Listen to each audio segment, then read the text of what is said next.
companion.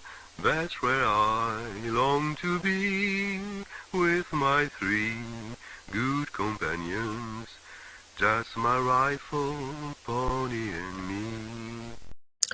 Microciné, bonjour ou bonsoir. Bien évidemment, ça dépendra de l'heure à laquelle vous découvrirez cette nouvelle émission. On continue et puis on va terminer surtout d'explorer les 4 films programmés dans le cadre de la seconde édition du Festival Microciné. Je le rappelle, ça se tiendra au Club de l'Étoile, 14 rue Troyon. C'est la 2e édition. 4 films sont programmés. Le premier à 11h, c'est La vie de château. Le second, on va en parler après. Le troisième, c'est Les vacances de Monsieur Hulot, Jacques Tati, à 17h. Et à 19h, Snake Eyes, le film de Brian De Palma, en copie 35. Et d'ailleurs, le film de 14h est aussi en copie 35, et ça, c'est très important. C'est un film qui date de 1998 et s'intitule Dieu seul me voit. Un film de Bruno Podalides, c'est son premier véritable long métrage de fiction. Il en a fait d'autres avant qui étaient plus des moyens métrages, voire des courts. Et ce film sera normalement le film aurait dû être, la projection aurait dû être suivie d'un dialogue avec l'auteur lui-même. L'auteur ne sera pas là. C'est comme ça, c'est les aléas d'un festival. On le remplace par 2 personnes et je suis très content qu'ils aient accepté de venir pour en parler. Il y a d'abord Clément Collio, que vous connaissez, qui était venu pour nous parler de Snake Eyes. Il portait la casquette de la revue Tsunami. Aujourd'hui, il porte une autre casquette. On dirait dans un film de Palma, le double. Il y a un peu de cela aussi.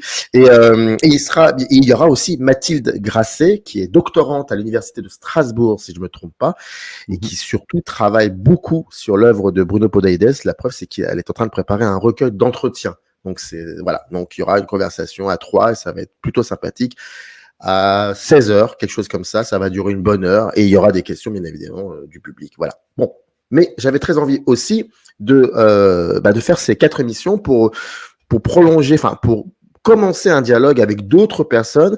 Et aujourd'hui, pour Dieu seul me voit, eh bien on va discuter avec Prisme Cinéma, qui est une revue. J'ai envie de dire une revue de cinéma. Je ne sais pas si c'est le terme adéquat. Si, on peut, ouais. Oui, parce que vous voyez, comme disait Serge Danet, vous revoyez aussi certaines choses. Enfin, vous les revoyez autrement, plutôt. Et moi, j'ai découvert ça par un pur hasard. Et c'est sur Twitch, si je me trompe pas. C'est aussi sur YouTube. Bref, on va discuter de tout ça. Et c'est une équipe. Aujourd'hui, il n'y a pas toute l'équipe. Mais je suis très content quand même qu'il soit là. Et donc, c'est Loïc qui est à gauche. Et à droite, Clément, que vous connaissez. Donc, merci beaucoup d'être là. Ça me fait plaisir. Comment allez-vous? Comment vous vous sentez? Super, merci Samir de nous recevoir pour une 2e fois donc Clément qui maintenant devient un habitué de ta chaîne déjà, mais merci de me recevoir. On était très content de l'invitation et puis de ton soutien envers Prisme Cinéma ces derniers temps. Alors, avec plaisir, vraiment avec plaisir. Avant qu'on commence à parler de ce film de 98, juste une question de savoir un peu Prisme Cinéma, c'est quoi? Pourquoi Prisme Cinéma? Et puis surtout, vous avez envie de faire quoi avec cette revue exactement? En fait, Prisme, donc à l'origine, c'est une chaîne YouTube qu'on avait lancée au sortir du premier confinement et que là, on a un petit peu rebooté, on pourrait dire, en septembre-octobre 2023 et qui mélange donc des vidéos un peu plus d'analyse écrite, montée sur YouTube, des lives sur Twitch tous les dimanches à 19h30 pour parler plutôt des films d'actualité, tout un tas de formats courts qui se destinent à Instagram, TikTok, aux shorts YouTube, et et peut-être bientôt un deuxième, on verra, ciné-club à la Filmothèque tous les mois. Donc c'est une sorte un petit peu de revue dématérialisée, on pourrait dire, autour du cinéma contemporain ou de patrimoine. Et je pense que le désir donc du reboot dont tu parlais, qui est l'arrivée sur Twitch essentiellement, donc le fait de venir chaque semaine, tous les dimanches soirs, parler des films d'actualité, c'était aussi un désir d'investir un petit peu Twitch, donc le streaming, de la critique, de la discussion de films d'actualité. Parce qu'on n'a pas l'impression que ce soit du tout une plateforme qui existe, alors qu'on est plutôt consommateur de streaming, de discussion sur le net, etc. Et donc, il y a beaucoup le podcast maintenant qui s'est démocratisé. Il y a beaucoup de jeunes un peu de notre âge qui font ça, mais rien en live, rien où on peut entretenir une discussion avec le chat. Et ça nous plaît pas mal. Donc, l'aspect de la discussion, c'est vraiment un élément pour vous qui est très important. À partir du moment où cette discussion enfin, à partir de moment où émane de cette discussion quand même une idée. Enfin, il y a construction d'idées et on se les partage. Donc, à partir de là, oui, ça devient intéressant pour le coup. Oui, c'est ça. Nous, disons que quand on est en live, on essaie de trouver un peu une sorte d'équilibre entre une forme un peu de spontanéité et d'ouverture pour réagir à ce que les gens dans le chat pourraient proposer. Mais aussi, nous, en amont, on essaie quand même un peu d'échanger nos points de vue, de réfléchir pour un peu construire une sorte de fil rouge et voilà, faire peut-être un petit pas de plus que n'importe quel spectateur qui sortirait du film pour avoir voilà, des embryons d'analyse, des idées quand même à soutenir. Oui, l'idée, c'est pas de faire une simple critique à chaud, entre guillemets, c'est d'un peu réfléchir autour du film et d'essayer d'en dégager des sujets de discussion qui peuvent Absolument. potentiellement dépasser l'envergure du film même. Paradoxalement, et puis on arrête là, et ensuite on commencera à parler de Just le voix, mais paradoxalement, est-ce que vous n'avez pas l'impression de ce que tu viens de dire, excuse-moi, à l'instant, Loïc, c'est pas forcément quelque chose de majoritaire, que cela soit sur Twitch ou alors peut-être même sur YouTube, dans cette manière d'approcher un film, de se le réapproprier, de le penser aussi. Est-ce que vous avez cette sensation que ce n'est pas forcément majoritaire? Oui, tout à fait. C'est en même temps quelque chose qu'on a décidé de partager parce que nous-mêmes, on est presque demandeurs de ce genre de contenu et qu'on ne le trouve pas. Et on le trouve dans la presse écrite, on le trouve, si on part sur Internet, notamment dans la revue Critica, où tu écris aussi, Clément, qui est une belle usine à penser, quoi. Mais en termes de vidéos, de discussions sur YouTube, Twitch, etc., de purement discussion, c'est vrai que c'est quelque chose dont on manque un peu sur Internet français, je trouve. Il y a une petite, peut-être une culture des gens qui donnent leur avis. Il y a beaucoup de youtubeurs ciné qui font comme ça des critiques un petit peu à chaud. Et nous, on avait envie de se positionner où on s'empare de l'actualité, mais l'idée, c'est pas de distribuer les bons, les mauvais points, c'est plutôt de voilà, quelles idées on peut tirer des films, qu'est-ce qu'on peut penser du cinéma à partir de l'actu. Je suis entièrement d'accord avec vous. Je partage non pas l'avis, j'aime pas ce mot-là, mais en tout cas ce regard, on va dire ça comme ça. On passe à Dieu seul me voit. Alors, il faut quand même parler un peu des coulisses. Hein. Quand je viens vers vous, l'idée c'était j'avais envie de dialoguer avec vous. Déjà ça c'est d'une part. Et puis d'autre part, je me suis dit pourquoi pas Dieu seul me voit. Et parce que ce que je disais la dernière fois, je ne pense pas que nous soyons de la même génération et c'est pas un problème. Par contre, ça m'intéresse de discuter avec des personnes qui sont pas forcément de ma génération d'un film qui a beaucoup compté pour ma génération. Enfin, quand je dis ma génération, je veux dire en tout cas celles et ceux qui, parce que c'est quand même, alors je sais pas si c'est un film de niche comme on dit, mais c'est un film qui a suscité un intérêt grandissant dans une certaine partie de la critique de cinéma, on va dire celle peut-être qui nous intéresse, c'est-à-dire celle qui reste dans le film. Et moi, je me souviens que c'était un cinéaste. Enfin, on avait envie de le suivre, on avait envie de l'accompagner. On avait déjà été très content de voir Versailles, son moyen métrage, et là, on avait vraiment envie de le suivre. Et moi, j'avais envie de discuter avec d'autres personnes de générations complètement différentes pour voir comment ce film ils le reçoivent. Donc, à partir de ça, à partir de ce canevas-là, ce film, quand vous le regardez, vous savez qui est Bruno Podalides, je le sais, j'imagine très bien. Mais quand vous le voyez pour la première fois, comment vous en sortez de ce film? Quelles sont vos premières, premières impressions? Je pense que ce qui marque déjà, c'est le côté instantané de son époque. C'est vraiment, c'est un film qui s'intéresse beaucoup à la matière des années 90, de la fin des années 90, et on retrouve beaucoup de choses qui sont des éléments de la vie quotidienne qui ont disparu aujourd'hui. Et le film, comme ça, s'amuse à prendre son temps, presque de façon, on dirait presque qu'il a un regard d'aujourd'hui sur les événements du passé, les éléments du passé. Typiquement, une séquence où Denis Podalides doit se rendre chez quelqu'un et on lui propose de lui indiquer les directions, comment se rendre là-bas, et il dit non, je préfère un peu me perdre, un peu me repérer, comme s'il faisait une blague sur justement qu'avant, on n'avait pas Google Maps, on n'avait pas de quoi se repérer facilement, et dont on parlait un petit peu avant l'émission, le répondeur, qui est quand même quelque chose qui a aussi totalement disparu aujourd'hui, beaucoup d'éléments comme ça, le téléphone où il faut mettre des pièces pour pouvoir avoir un crédit, Même etc. dans le train. Oui, tout à fait. Mais oui, complètement. C'est vrai qu'il y a. Et je pense que c'est à mettre vraiment au crédit de Podalides d'avoir su comme ça saisir un petit peu quelques marqueurs temporels très forts. Moi, je pense aussi notamment à ces animations à la télévision, parce que c'est une période d'élection, je crois législative, pendant le film. Et voilà, on a toutes ces petites animations où les différents partis sont sur des balançoires, qui reviendra dans une sorte de séquence un peu rêvée à la fin du film. Et il y a comme ça, effectivement, une attention à plein de plein de détails, mais qui font que le film est très ancré temporellement, même sociologiquement, on pourrait dire, dans son époque, et cette espèce de milieu un petit peu petit bourgeois, on va dire, versaillais. Comment vous pourriez raconter cette histoire? Alors, on sait qu'il y a un personnage qui s'appelle Albert Jean-Jean, qui est joué par Denis, qui est joué par Denis Podalides. Ça, c'est vrai que moi, je le voyais souvent ce film, et puis à un moment, je l'ai mis de côté, et puis en le revoyant par rapport au festival, je me suis aperçu que les deux frères, parce qu'ils ont écrit le scénario ensemble, je crois que Denis a participé surtout au dialogue de son propre personnage, je pense, hein, si je me trompe pas, mais il faudrait vérifier. Mais c'est vrai qu'en le revoyant il y a quelques jours, je m'étais dit qu'ils avaient vraiment terriblement confiance en eux pour de temps en temps, par exemple, trouver ce nom-là, Jean-Jean, aujourd'hui, ça fait effectivement rire, mais c'est un rire un peu douteux. Et je trouve qu'ils avaient extrêmement confiance en eux. Alors, est-ce que c'était la période qui voulait ça? Je n'en sais rien. Mais là où je veux en venir, donc, Albert Jean-Jean, c'est un ingénieur du son. C'est important. C'est pas un détail, mais c'est important. Et qui, quand on le découvre, il va effectivement à la mairie non, dans une école maternelle, pardon. Une école maternelle, une école élémentaire, mais en tout cas une école pour enfants, et c'est le jour de vote pour les élections législatives. À côté de cela, il a deux très bons amis, dont un qui travaille avec lui sur les tournages. Et puis en fait, c'est son histoire ou ses histoires, c'est comment prendre des décisions, comment ou pas, comment se perdre, et toujours il y a et se greffe autour de lui 3 femmes. Et à chaque fois, c'est la question comment faire pour pouvoir la séduire, et en même temps, il y a toujours des obstacles. Enfin, ça, et puis une des 3 femmes est flic, donc à un moment, il y a un lien aussi avec l'engagement politique très fort. D'ailleurs, je l'avais pas vu à l'époque, cet engagement politique. Enfin, on va peut-être en parler, j'imagine. Enfin voilà. Mais vous, comment vous pourriez raconter cette histoire? Parce que je trouve que c'est assez complexe de la raconter, cette histoire.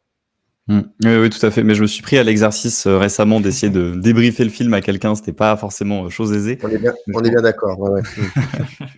Je pense que tout tourne autour de ce personnage, ça c'est sûr, et qu'il y a vraiment une sensation de, comme tu le disais, en même temps, il essaye de séduire des femmes et essaye de passer des obstacles entre guillemets au jeu de la séduction. Mais d'un autre côté, on dirait qu'il ne prend jamais la bonne décision et que les choses se font malgré lui. Presque que il vit sa vie, il se laisse porter presque par une sorte de flow comme ça, et ce sont les choses qui finissent par se goupiller positivement pour lui. À chaque fois, presque, c'est plutôt la femme qui finit par aller vers lui que l'inverse. C'est un événement du sort qui va soit l'aider, soit à l'inverse, tout d'un coup, finir par lui poser problème. C'est vraiment un personnage qui essaye de séduire, mais qui arrive pas trop à prendre de décision dans ce flow de la vie, quoi. C'est vrai que c'est un film un peu étonnant. Enfin, on a déjà un peu cet esprit, on pourrait dire film tranche de vie, qui sera particulièrement le cas de Banc Public, qui sera donc le 3e volet de cette trilogie versaillaise de Podalides. Mais c'est vrai que voilà, c'est un film qui navigue un petit peu entre tous les genres. C'est un peu une sorte de comédie romantique et en même temps une comédie un peu de malaise. Un film qu'on pourrait presque rapprocher parfois de la satire sociale, et en même temps qu'il y a des éléments un petit peu de l'ordre de la fable. Donc c'est vrai que c'est un film assez étonnant. Ouais, beaucoup sur le mot, et en même temps, il y a des scènes qui sont vraiment purement burlesques. Il y a, comme tu le disais, quelque chose de très réel, et en même temps des scènes qui se permettent d'être tout à fait lyriques. C'est très surprenant. Ouais. Alors, avant que je vous montre quelques captures d'images, je vais vous poser une question extrêmement simple, tellement simple qu'elle peut être déroutante. Est-ce que ce film, finalement, est-ce qu'il a fonctionné en vous, ce film? Moi, je pense que oui. Ouais. J'étais assez pris, comme tu l'as un peu dit. C'est vrai que tu nous as proposé ce film que nous on connaissait pas. On l'a un peu découvert pour l'occasion. Et moi, j'avoue que j'ai été assez pris au jeu de cette espèce quand même d'objet un peu curieux, mais assez intéressant. Ouais. On va, je pense, au fur et à mesure des photogrammes, un peu décliner toutes les entrées possibles à l'intérieur. Mais oui, il y a quelque chose. Il y a une proposition qui est assez unique quand même dans le cinéma français, parce que certes, c'est quand même beaucoup un film de dialogue, un film de comédien, mais comme on l'a dit juste avant, il voyage, il récupère beaucoup d'éléments d'un peu partout, il vient brasser beaucoup de choses. Donc oui, au début, le film est un peu déroutant, même à saisir, on comprend pas trop ce qu'on est en train de regarder, et petit à petit, ça s'affine, et on rentre, et on aime les personnages, on aime les voir, et j'imagine que c'est pour ça qu'il existe une version du film de 5 heures, parce que c'est vraiment juste, on suit les personnages, et on les accompagne dans leur vie, quoi. Et d'ailleurs, la version de 5 heures s'appelle la version interminable. Je veux dire, ce mot veut dire ce mot a un sens vraiment très fort par rapport à ça. Et moi, si j'avais été à l'époque une petite souris, j'aurais voulu filmer, enfin, pas une petite souris, parce que ça aurait été compliqué de filmer en étant une petite souris, mais là où je veux en venir, c'est que si j'avais la possibilité de faire un making-of, en fait, je me serais uniquement concentré, j'aurais axé le making-of autour du travail du montage. Juste ça. J'aurais voulu filmer comment le montage s'est effectué. Parce que j'ai toujours cette sensation, ça n'a pas changé, de voir de voir un film qui se déplie, mais qui a du mal à se déplier, en fait. J'ai l'impression que chaque séquence, finalement, est frustrée. Il y a une sorte de frustration de ne pas aller peut-être au bout de la séquence. J'ai toujours cette sensation-là, qui ne veut pas dire que le film ne fonctionne pas. Je trouve jusqu'à aujourd'hui, pour me concernant, qu'il fonctionne encore et pleinement.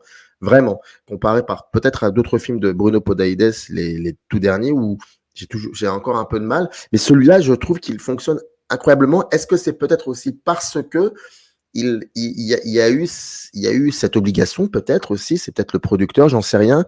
On a cette sensation que les séquences sont, à un moment ou à un autre, retirées du film, mais qu'en même temps, c'est ça qui apporte l'énergie au film. Oui, tout à fait. On est un peu dans l'énergie du personnage lui-même, quoi. Il essaye de vivre des choses et on les lui retire, et même cette frustration, elle est double. C'est le personnage et nous. Mais c'est vrai, enfin, on s'est fait exactement la même réflexion sur la question de la frustration. On va dire que c'est à chaque fois, on suit donc Albert qui veut généralement séduire une femme et tout un tas d'obstacles se mettent sur sa route, ce qui fait que à chaque fois, chaque situation bifurque sur un deuxième problème qui bifurque sur un troisième, et il y a une sorte de poupée russe comme ça. Et souvent, on finit par sortir de cet engrenage comme si finalement les scènes précédentes n'avaient pas vraiment eu de conséquences. Je pense notamment à une séquence où il va jusqu'à être menacé par une perceuse, par quelqu'un dans sa voiture. Et disons que cette série de péripéties s'arrête là et on passe à autre chose. Et en fait, cette logique presque de frustration rejoint, comme tu dis, totalement le personnage qui a envie de séduire, de réussir à choper la fille, on pourrait dire, pour reprendre un peu leurs termes qui sont très masculins. Et finalement, ça se concrétise par moments, mais on a l'impression que c'est, comme tu l'as dit, par chance, et il n'arrive jamais vraiment à ses fins comme il le souhaite. Oui. D'ailleurs, voir ce film en 2024, excusez-moi de vous poser cette question, mais malheureusement, il s'avère qu'on est un peu happé par 2-3 choses, et c'est très bien d'ailleurs, entre parenthèses, mais j'ai cette sensation que ce film, où tout tourne autour de lui, donc d'un homme, et de ces 3 femmes autour de lui, j'ai pas cette sensation que ce film est mal vieilli. Si vous voyez ce que je veux dire par rapport à ça. Je trouve que ces femmes ne sont pas des accessoires, au contraire même qu'elles créent le rythme. Chaque personnage féminin, chaque personnage féminin est une espèce de rythme qui vient s'opposer constamment au rythme lancinant d'Albert Jean-Jean. Et ça, c'est très intéressant, j'ai l'impression. Voire même le choix du rythme. Quel est le choix final du rythme de ces 3 personnes? Ça sera celui de Jeanne Balibar. Enfin, il y a quand même, et je trouve que ça n'a pas vieilli, ça a bien vieilli, je trouve, cette façon de filmer cet homme et ces 3 femmes. Mais comme tu le dis, justement, c'est les 3 femmes, à chaque fois qu'elles sont avec lui, c'est presque elles qui donnent le là systématiquement. C'est jamais lui qui va, parce qu'il n'a pas confiance en lui, parce qu'il est un peu timide, maladroit. Il se laisse toujours porter par l'énergie des femmes qui l'appellent, qui leur donnent son numéro, qui l'invitent au restaurant, qui la font venir chez elles, quoi. Et puis le film est extrêmement lucide sur le côté un peu combinard, les petites stratégies que Albert échafaude. Alors je vais être plutôt comme ci pour essayer de la charmer de telle façon, etc. On passe beaucoup de temps un peu à déconstruire, même si donc là le mot prendra une autre teneur, mais en tout cas à voir un peu les coulisses de ces espèces de petites apparences qu'il essaie de se donner, et à chaque fois ces combines échouent, et comme tu l'as dit, voilà, c'est plutôt les femmes qui vont dire, qui vont acter finalement ce qui va se passer ou non entre Albert et elle. Je vous montre une image. On en a déjà parlé, mais je vais vous expliquer pourquoi cette image. C'est ça. La classe. Enfin, 2 images, pardon. Voilà. Donc, ça et ça. Alors, il y a comme ça 2-3 moments, peut-être, si je ne me trompe pas, où le film va prendre une décision, et c'est dans la chambre d'Albert Jean-Jean. À chaque fois, il entend son répondeur, et j'ai l'impression que les messages qui se trouvent sur le répondeur d'Albert Jean-Jean, c'est une espèce de teaser au pluriel du quotidien à venir, en devenir.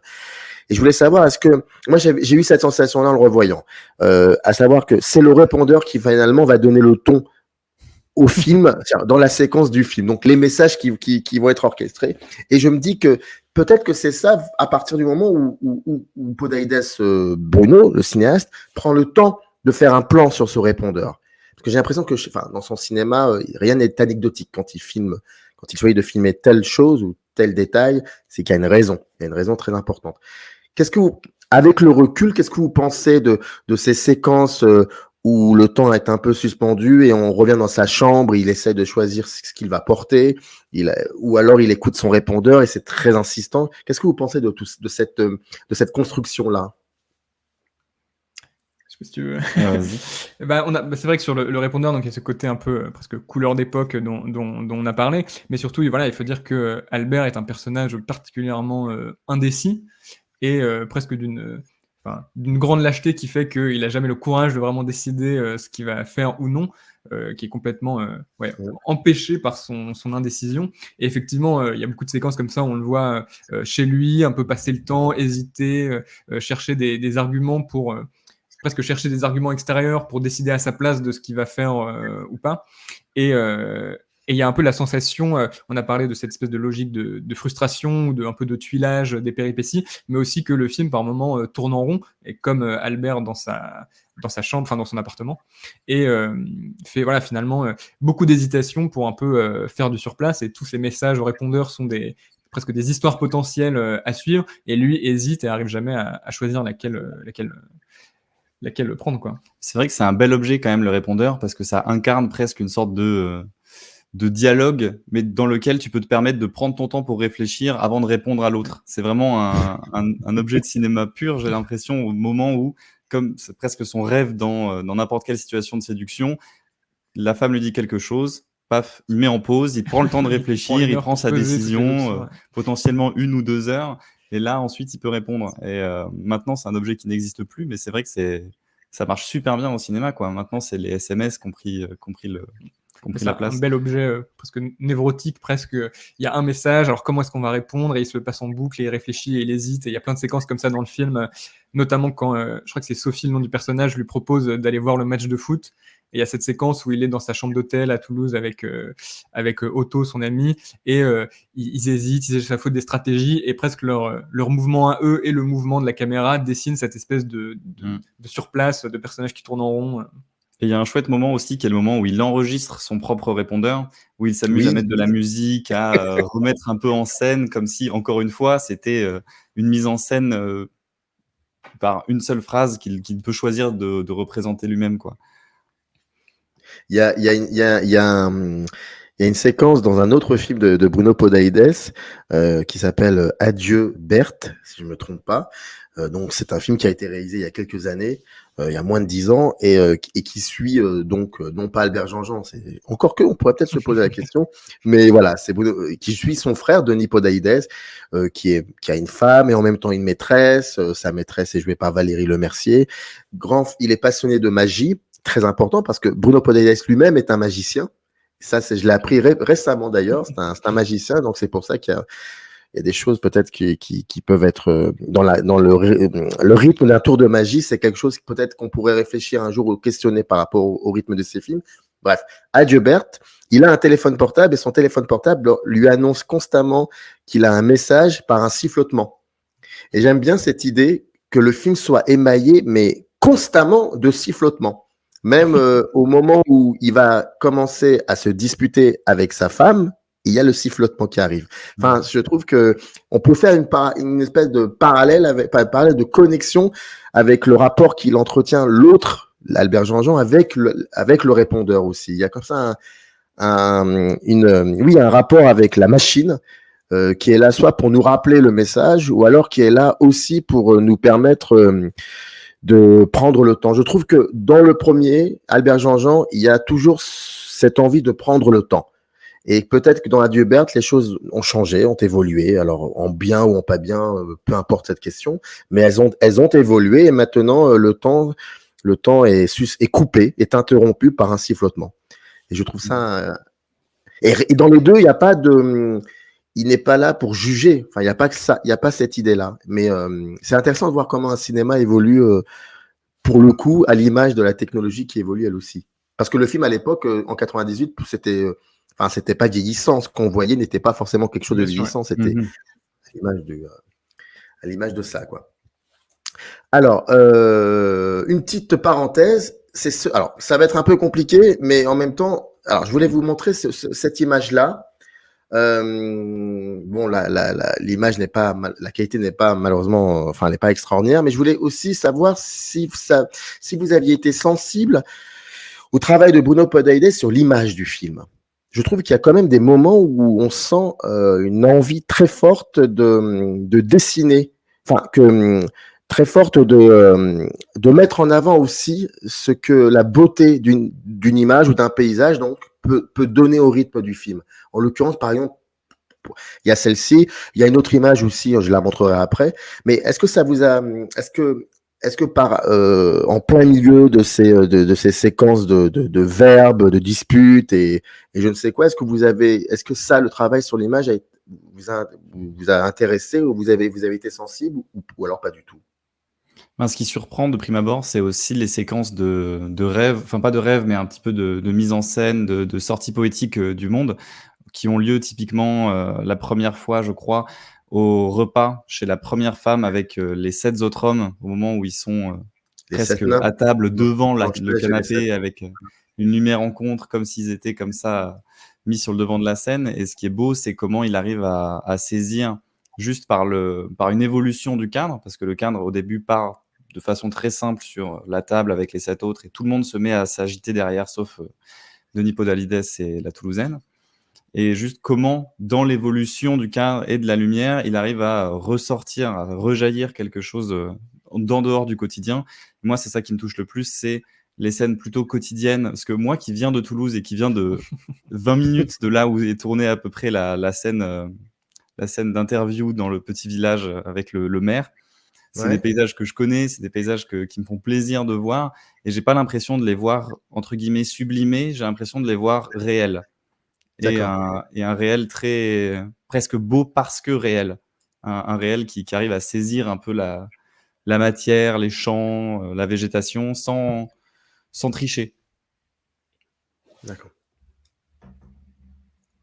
Travail sur le réel. Ok. Alors, continuons. Eh bien, tiens, par rapport à, c'est un film quand même qui est drôle. Il y a une espèce de, voilà, c'est une comédie. Je vais vous montrer quelques images. Et bon, par exemple ça.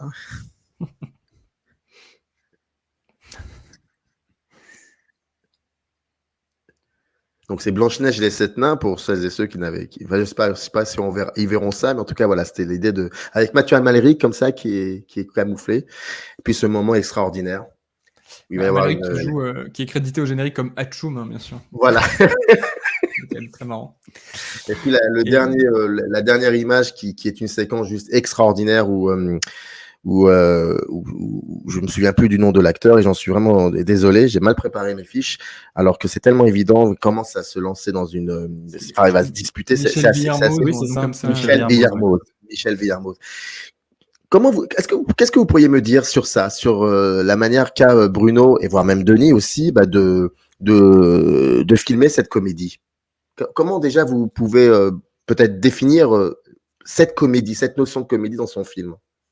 Bah, il y a un peu plusieurs registres qui se rencontrent, hein. Il y a des moments où effectivement ça passe beaucoup plus par le dialogue, comme la dernière image que tu as montrée, donc il y a une projection de cinéma où un débat enflammé comme ça est lancé par un des personnages de façon un peu provocatrice. Mais il y a aussi une comédie burlesque en fait qui apparaît à quelques moments du film. Le plus drôle étant, je pense, enfin en tout cas pour nous, cette séquence de Don du sang où c'est un long plan où on sent que voilà. À nouveau, Albert fait ça plutôt pour essayer de séduire l'infirmière qui s'occupe de prendre le sang. Et il s'évanouit à un moment, presque sans prévenir, au bout de 2 minutes d'un plan fixe où on les voit donner leur sang. Et moi, ce que j'aime bien, c'est qu'il y a quand même l'idée un peu d'un dérèglement. On parlait des interludes poétiques avec cette idée que il y a cette séquence presque théâtrale, entre guillemets, de discussion avec Sophie au début. Et il y a un peu l'idée que finalement les personnages sont tout le temps en train un peu d'essayer de jouer un rôle, de se donner des apparences qui n'ont pas vraiment. Et en fait, les moments de comédie sont presque les moments où on voit que ça commence à dérailler, quoi. J'aime bien cette idée dans le film, finalement, que ces personnages sont vraiment des petits bourgeois au sens strict, c'est-à-dire des gens qui rêveraient un peu d'être des bourgeois, mais qui n'ont pas tout à fait les moyens de leurs ambitions, quoi. Ils ont une chambre qui donne sur les Tuileries, mais qui est extrêmement étriquée, et la caméra épouse ce côté très réduit, ou ont envie dans les dîners mondains, se faire passer pour des intellectuels, mais en fait n'en ont pas tout à fait les moyens, et donc commencent à improviser, essayer de remplir, etc. Et donc la comédie sert un peu comme ça, presque de soupape, pour montrer pas une forme d'hypocrisie, mais en tout cas un peu de fausseté des personnages qui ont toujours un peu envie de se donner des airs. Et voilà, il y a toujours le moment où ça grippe un peu. Et d'ailleurs, dès le tout premier plan du film, où on en reparlera parce que tu as pris une des images, mais il y a deux personnages qui n'arrivent pas à passer un passage piéton parce qu'ils n'arrêtent pas de se rentrer dedans, etc. Et je trouve que voilà, l'humour sert aussi un peu comme ça presque de collision entre presque le burlesque, c'est le moment où le corps n'est plus en adéquation avec son environnement. Et donc, il y a quelque chose un peu de cet ordre-là, quoi. Ils essaient de te faire passer pour des gens qui habitent ce milieu très mondain, très, très bourgeois, et finalement, ils n'y arrivent pas toujours, quoi. Mais ce qui est hyper fort avec les séquences de burlesque, justement, c'est qu'elles s'ancrent dans un réel absolu, qu'elles sont pas dans une exagération des gestes ou une exagération de l'environnement, mais qu'elles jouent presque. On voit Bruno Podalides trouver les petites toilettes pour enfants dans l'école maternelle et se dire « Ah ben ça c'est une trouvaille, quoi. Ça c'est un jeu pareil pour la séquence du don du sang, c'est quelque chose d'absolument réel. » Et la question c'est juste de le faire. Et là, à partir du moment où on le fait, ça devient burlesque. Puis la séquence du don du sang, si je me souviens bien, le burlesque est soudain. C'est-à-dire qu'on s'y attend absolument pas. Absolument, ouais. Parce que, voilà, les deux infirmières sont en train de chanter ensemble, et puis d'un seul coup, c'est Denis, pardon, le personnage donc au premier plan qui s'évanouit. Otto derrière se marre, et lui aussi s'évanouit. Puis Denis se réveille, et on s'y attendait absolument pas à ça. Donc, je suis effectivement, oui, t'as raison, il y a un surgissement du réel, pour le coup. C'est aussi une question presque de science du cadre. Ce plan-là, il est génial parce qu'il dure vraiment longtemps, donc on s'attend pas du tout à ce que quelque chose vienne comme ça le dérégler de l'intérieur, plus un peu l'escalade et en fait son ami qui se moque de lui s'évanouit à son tour. C'est très bien construit. Ce qui est assez génial aussi, c'est le jeu avec les pieds, avec le fait que les infirmières les rallongent un petit peu et donc font envahir les pieds à l'avant du cadre et puis à l'arrière. Ça aussi, c'est des jaillissements soudains. Restons sur le côté petit bourgeois. Je vais vous montrer ça. Alors donc effectivement, il y a cette image-là où elle cherche son chemin. Il y a la gare de Versailles, si c'est bien la gare de Versailles, si je me trompe pas. Et puis il y a son appartement. Enfin, il regarde le jardin. C'est Versailles. Versailles, c'est très important chez Bruno Podalides, chez les frères Podalides, parce que déjà c'est leur ville. Et bon. Vous avez commencé à en parler déjà, mais peut-être rajouter un truc, un élément, je ne sais pas. Pourquoi Versailles? Pourquoi c'est très important que cela soit à Versailles? En dehors du fait parce que c'est la ville des Podalides à la base, mais pourquoi Versailles à la base? Ça demande peut-être des éléments sociologiques qu'on n'a pas exactement. Je sais pas si c'était une... Peut-être, je sais pas, je me mouille. Le fait que Versailles, ce soit presque Paris, mais pas vraiment Paris, c'est à côté. Et on a un petit peu ce côté-là on est bourgeois, mais en même temps, on n'est pas la représentation du 16e. On est toujours le petit, le à côté, celui qui est celui presque qui joue le jeu. C'est ça, exactement. C'est Paris, mais pas vraiment parce que c'est la banlieue. Et en même temps, il y a presque le mot Versailles qui renvoie à tout un imaginaire très bourgeois, monarchique. Et eux qui un peu essaient de se débattre là-dedans. Je pense que ça joue. Ouais. Moi, je trouve ça c'est une idée de génie pour le coup, de montrer Albert Jean, écoutant son répondeur, un ami à lui demande n'oublie pas la raclette, alors qu'il est à Versailles. Enfin, je trouve ça génial. C'est très simple en même temps, c'est très simpliste certes, mais comme tu le dis, Versailles, ça renvoie à une image plutôt aristocratique pour le coup, c'est-à-dire la Révolution française. Le roi est à Versailles, mais il ne sait pas ce qui se passe à Paris, donc il ne sait pas ce qui se passe en France finalement. On va dire ça comme ça, on va juste simplifier. Mais j'aime bien ces manières qu'ils ont de déconstruire quelque chose. Il y a des séquences à la campagne qui sont extraordinaires et très drôles, et puis il y a aussi d'autres aspects qu'on verra un peu plus tard, mais j'ai l'impression que c'était plus que normal que cela soit Versailles, en dehors du fait qu'ils soient natifs de Versailles, qu'ils aient évolué et vécu dans cette vie. Mais pour la petite histoire, et là j'ouvre une petite parenthèse extrêmement subjective, je me suis la chose qui m'a donné la possibilité de m'identifier moi à Albert Jean-Jean, c'est surtout ça par rapport à cette ville Versailles. Moi, je suis natif de Saint-Cloud. C'est pas aristocratique, mais c'est très bourgeois. Et je trouvais ça juste génial. En fait, j'avais l'impression qu'Albert Jean-Jean, c'est forcément celui qui vient de cet endroit-là, mais qui inconsciemment lutte pour qu'on ne l'y associe pas constamment. C'est ça où je veux en venir. Et j'avais cette sensation-là aussi et je trouvais ça donc logique qu'il reste dans cette ville, quoi. Ça tient aussi dans le sous-titre du film Versailles Chantier. Comme ça, on oppose un peu les deux valeurs entre l'endroit absolument fondateur et en même temps de nouveaux travaux, quoi. Il y a effectivement de ça.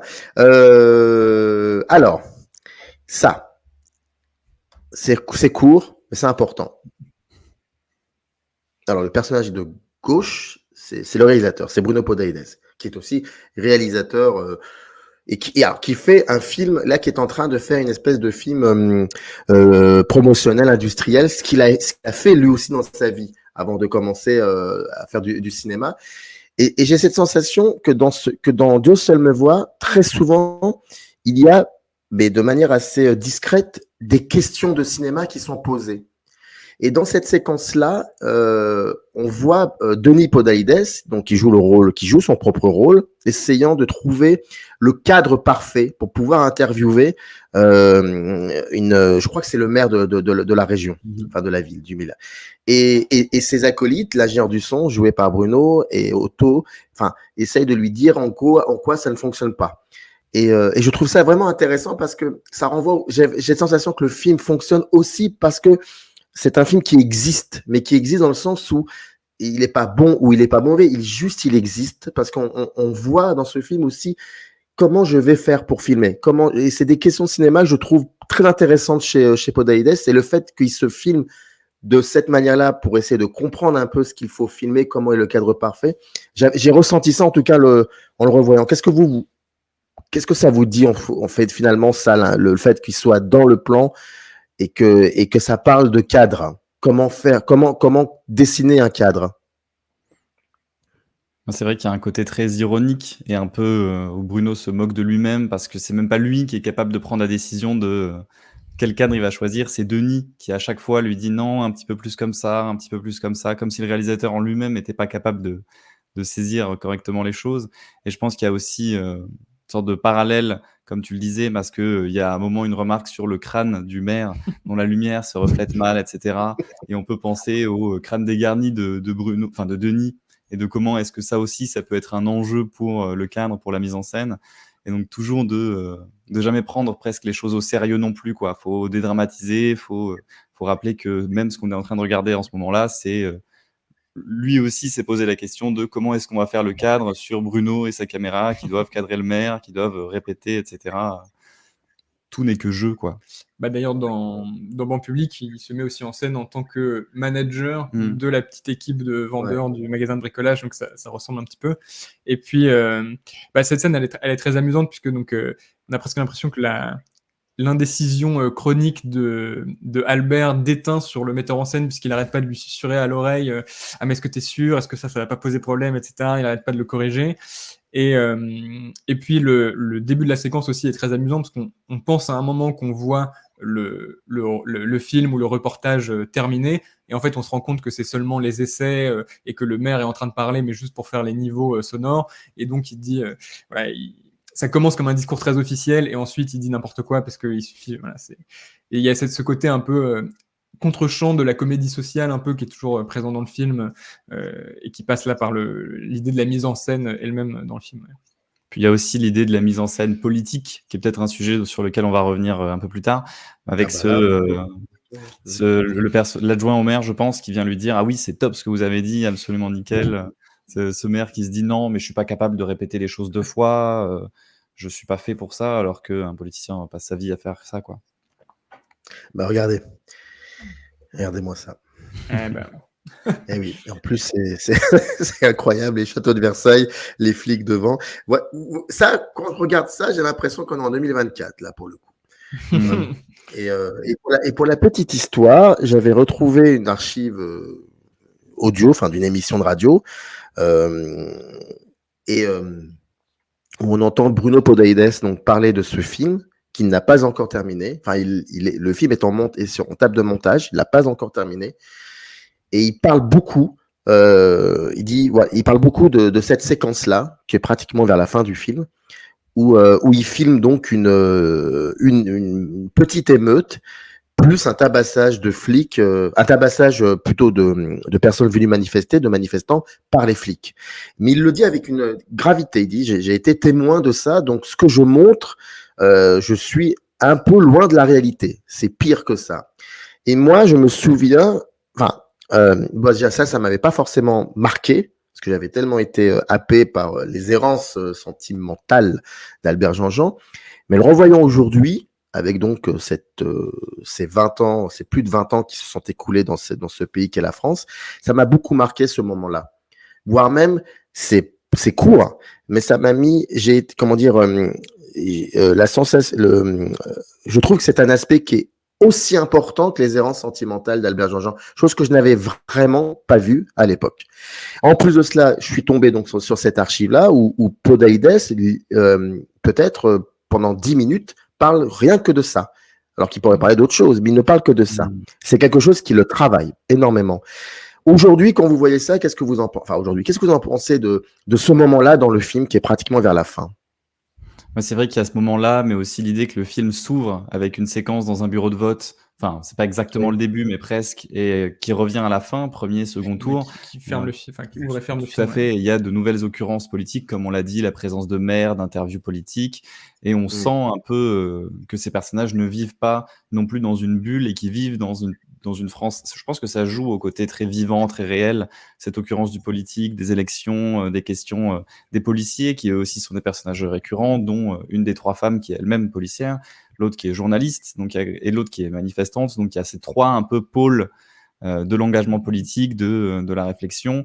Et tout du long du film, le personnage qui essaie de se réapproprier la question de Fidel Castro pour essayer de séduire et de dire oui, il y a tant de médecins par habitant, etc. C'est pas drôle, ouais. Et donc, il y a toujours cette question-là de qu'est-ce que c'est que l'engagement politique, qu'est-ce que ça signifie d'être acteur de sa propre vie. Et par la séquence de manifestation, qui est donc le moment où Denis arrive presque plus pour voir les femmes que pour vraiment manifester politiquement. Il ne sait pas trop de quoi il est question. D'ailleurs, nous non plus, si je ne m'abuse, on ne sait pas quelle est la revendication de la manifestation. Exactement. Et on voit ce personnage-là un peu déambuler, être pris au milieu. Il voit les CRS avancer, les gens reculer. Il ne sait pas trop comment se positionner. Et ça raconte beaucoup de... je ne sais pas exactement si, à l'époque, les répressions policières étaient du niveau d'aujourd'hui. Je ne suis pas trop renseigné là-dessus. Mais on sent qu'il y a une question absolument nécessaire pour Bruno Podalides d'interroger la prise de décision du peuple, enfin le pouvoir du peuple, et justement qui est un peu la question de Denis dans ses questionnements amoureux aussi, c'est-à-dire à quel point je prends des décisions, à quel point je me laisse porter par les choses qui sont au-dessus de moi. Et il y a vraiment ça qui est prégnant dans le film, la question de l'état policier, même à la séquence de fin du chou-fleur où vont apparaître les CRS dans le rêve de Denis, à quel point il vit dans un espace qui ne lui appartient pas, qui est possédé par le pouvoir, par la police, par la répression. Bah c'est une séquence qui est vraiment intéressante parce que déjà elle rompt, même on parlait du montage tout à l'heure, mais c'est plutôt un film de temps long, on pourrait dire généralement, et là c'est une séquence qui est beaucoup plus hachée, il y a une sorte de violence comme ça, des coupes du montage qui rejoint celle des policiers, et comme tu l'as dit Loïc, lui, Albert, il va parce qu'en fait, pour des raisons différentes, les 3 femmes lui donnent rendez-vous à la manif, plus ou moins. Je sais plus si la policière lui donne rendez-vous, mais bref, en tout cas, c'est un peu le moment de confluence en fait des 3 personnages féminins qu'il a poursuivis pendant tout le film. Et voilà, ce qui est passionnant, c'est que et qui rejoint un peu cette analyse de ce statut ou cet entre-statut, cette entre-classe sociale à laquelle il appartient, c'est que finalement son inconstance amoureuse ou son inconséquence amoureuse rejoint son inconséquence politique finalement. Et les deux vont avancer comme ça de pair jusqu'à se rencontrer à cette séquence de manifestation. Et il y a plein d'autres petits moments d'échange, on va dire, qui passent, enfin, comment dire, de passerelle entre sa vie amoureuse et son éveil politique, si on peut appeler ça comme ça, ne serait-ce, comme tu l'as dit, que la dernière femme qu'il rencontre, Anne ou Anna, qui est jouée par Jeanne Balibar, finalement lui parle de Fidel Castro et va jusqu'à lui montrer une photo de elle, puisqu'elle est journaliste, avec Castro. Et il y a une sorte vraiment d'entremêlement de la question politique et d'une sorte de jalousie à lui, ah oui, mais t'as été avec Castro, comment il était avec toi, etc. Jusqu'à une réplique très drôle où je sais plus comment ça se passe exactement, mais il voit une photo de Castro et il dit ah, mais il existe vraiment finalement ce Castro dont on parle tout le temps. Donc c'est très intéressant, et que le film a, comment dire, presque de façon souterraine fasse avancer comme ça la question politique derrière la question amoureuse. Et ce qui est intéressant que tu viens de souligner un petit peu, c'est la présence de la politique comme étant l'élément rassembleur de tous les personnages du film, quoi. Même dans la séquence du bureau de vote, c'est là où on croise tous les personnages, même si chacun vit sa vie, même si chacun a ses petits émois amoureux dans son coin, tout le monde est concerné par la politique. Et puis il y a même ce truc très drôle où tu parlais des médecins de Castro, mais on a l'impression finalement que les personnages utilisent le peu qu'ils savent de la politique pour essayer de briller en société, mais on se rend bien compte qu'en fait c'est des arguments qui tournent en cercle fermé.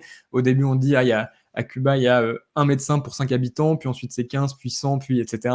Et on sent bien que en fait c'est des gens qui ont presque qui se mettent des œillères et qui voient qu'une petite partie de l'information politique et qui tournent en boucle là-dessus et qui voilà.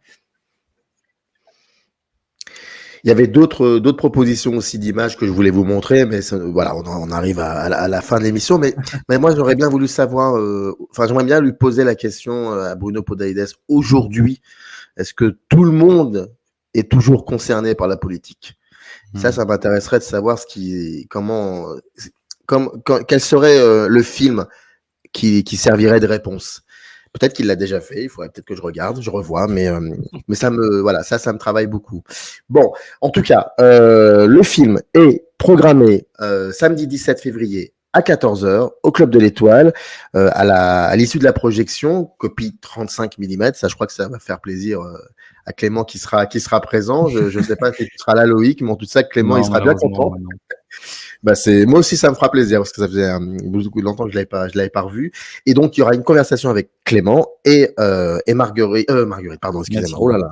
Mathilde, Marguerite de Biesse, c'est à 11h. Je suis fatigué. Il y a beaucoup de choses. Oui, donc Mathilde Grasset, qui travaille actuellement sur un recueil d'entretien avec l'auteur, avec Bruno Podalides. Donc, on certainement, on reviendra sur 2-3 images qui ont déjà été montrées, mais on le développera autrement aussi, peut-être. Et puis, il y aura d'autres nouvelles images. Bref, on va parler de ce film et c'est important. Merci beaucoup, Prisme Cinéma, en tout cas, d'avoir été là, d'avoir répondu à mon invitation. C'était vraiment un plaisir. Et puis, la porte est grande ouverte. Vous revenez quand vous voulez. Et puis, on vous revoit. Si j'ai bien compris, c'est pas ce dimanche, mais c'est dimanche d'après. Exactement, oui. C'est ça, ouais. Il n'y a pas de stream exceptionnellement ce week-end, mais voilà, vous pouvez retrouver ce qu'on fait. Globalement, c'est Prisme Cinéma sur un peu tous les réseaux, YouTube, Instagram, Twitch, voilà. Non, mais ça, pour ça, je t'en prie, mais ne vous inquiétez pas, dans le descriptif, comme d'habitude, je mets les indications. Donc, il y a tout. Voilà, vous pouvez pas vous tromper. Merci à vous, la porte est ouverte, vous revenez quand vous voulez. Et puis, entre-temps, je rappelle, c'est le 17 février, c'est au Club de l'Étoile. Je remercie le Club de l'Étoile, d'ailleurs, et c'est à partir de 14h. Merci à vous. Merci, ciao. Générique. That's where I long to be, with my 3 good companions.